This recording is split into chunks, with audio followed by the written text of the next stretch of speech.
Na-recover ng mga operatiba ng Cabanatuan Municipal Police Station, katuwang ang Regional Intelligence Division 2 at Provincial Intelligence Unit Isabela PPO, ang tinatayang 400,000 halaga ng iligal na sigarilyo sa Barangay Lapas, Cabanatuan, Isabela nito lamang ika-6 ng Mayo taong kasalukuyan. Isinagawa ang operasyon matapos makatanggap ng impormasyon hinggil sa umano'y pagbiyahe ng counterfeit o illicit cigarettes gamit ang isang sasakyan na may kasamang motorsiklong nagsisilbing sweeper.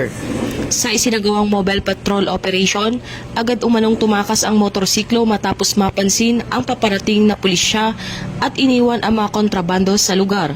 Sa inspeksyon, nadiskubre ang 500 rims ng GTM filter cigarettes na nagkakahalaga ng 400,000 pesos.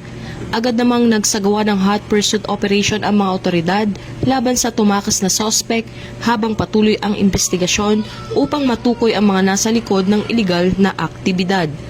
Ayon naman kay Police Colonel Manuel B. Bringas, Provincial Director ng Isabela Police Provincial Office, ang matagumpay na operasyon ay patunay ng pagpapaigting ng kampanya laban sa smuggling at iligal na kalakalan sa lalawigan ng Isabela. Mula rito sa lalawigan ng Isabela, ako ang inyong PNN correspondent, Patrolwoman Maria Señora Agbuya. Bagong PNP para sa bagong Pilipinas, serbisyong mabilis, tapat at nararamdaman.